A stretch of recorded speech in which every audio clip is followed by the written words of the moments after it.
Donc en général, bon, parfois ils sont très fermés, mais on arrive toujours, s'il n'y a pas d'ouverture devant, par le côté, on arrive toujours à l'assouplir un petit peu, en allant un peu vers le devant. Elle est bien fermée, c'est là. C'est très bon signe, hein. C'est bon signe. Ouais. Mais bon, même celle qui s'ouvre, voilà. Donc j'arrive un peu à décoller. Après, je coince avec la paume de ma main ou avec le pouce, n'importe, pour que j'ai une petite fente. On fait levier.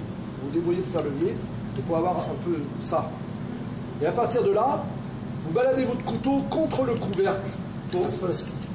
Le couvercle haut, pas le creux, en raclant le plus possible. Voilà. Hein, il ne reste rien là, ou très peu. Voilà. Quand vous en êtes là, si vous êtes gaucher ou droitier, ça dépend, mais si vous êtes droitier, le creux dans la main gauche, le pouce gauche sur la noix, sans l'écraser, c'est juste pour la tenir.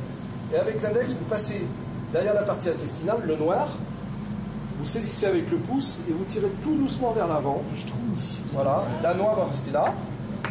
Et on va utiliser, on va enlever la partie noire. Et tout ça, ça constitue la barbe. Donc, c'est chargé en sable, on va être obligé de bien la nettoyer. C'est en quelque sorte le filtre. Et vous allez avoir sur la périphérie tous les petits points là, un peu noirs. Ce sont les yeux. Il y en a une quarantaine, à peu près. Ah bon? Ouais. Et vraiment, quand on a une Saint-Jacques bien vivante et tout, le soir, la nuit, vraiment, la pénombre, ça brille vraiment et c'est presque fluorescent, quoi. Un alien, quoi. Presque. Qu'est-ce qui arrive? Ça a été traumatisé par les aliens, souvent. Voilà. Les gorgoles aussi. Après, donc, vous repérez bien le couvercle qui va avec, parce qu'après, cette Saint-Jacques, la première phase, c'est ça. Après, on la rince, puis après, on la décoquillera. Donc, vous faites tous comme ça, en prenant soin de garder le couvercle comme ça, pour qu'on ait le couvercle qui soit bien en phase avec, parce qu'on va simplement, une fois que tout aura été préparé, nettoyé et tout, mettre dans ce creux une bonne cuillère à soupe de brunoise de légumes fines, qu'on aura fait fondre au beurre. On va escaloper 2 noix de Saint-Jacques dessus, crues. On va mettre un tout petit tour de moulin à poivre et un tout petit morceau de beurre d'algue.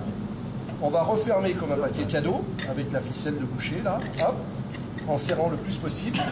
Vous allez percevoir qu'à la cuisson, la ficelle va se tendre, donc on n'aura aucune possibilité d'un couvercle qui va s'échapper. Et on va cuire ça à four chaud, 180 degrés, 190, pendant 5 à 8 minutes. Et à table, quand on va couper on mettra un ciseau par table demain, quand on va couper les couvercles, vous allez voir que ça va être merveilleux, quoi. Le parfum qui va sortir dedans, ça va être top. C'est vraiment une façon très facile de manger la coquille Saint-Jacques. Voilà. Ça s'appelle la coquille à la ficelle. Voilà. En fait, en toute humilité, c'est parce qu'un jour j'ai été confronté à un gros problème avec un ami. On avait à peu près 500 Saint-Jacques à faire. Et au début, il fallait les lutter avec une pâte feuilletée, là, une petite croûte. Ouais, le problème, c'est qu'après, on voulait se resserrer des coquilles. Donc c'est absolument très chiant à nettoyer. Et on a dit, oh, punaise, si on mettait un bout de ficelle, ça serait vite fait. Et c'est parti comme ça l'idée. Et on a mis des bouts de ficelle et ça a très bien marché. Tout le monde était ravi. C'est hermétique. Oui, suffisamment. Suffisamment. Bon, en plus, ce qu'on a, c'est pas très...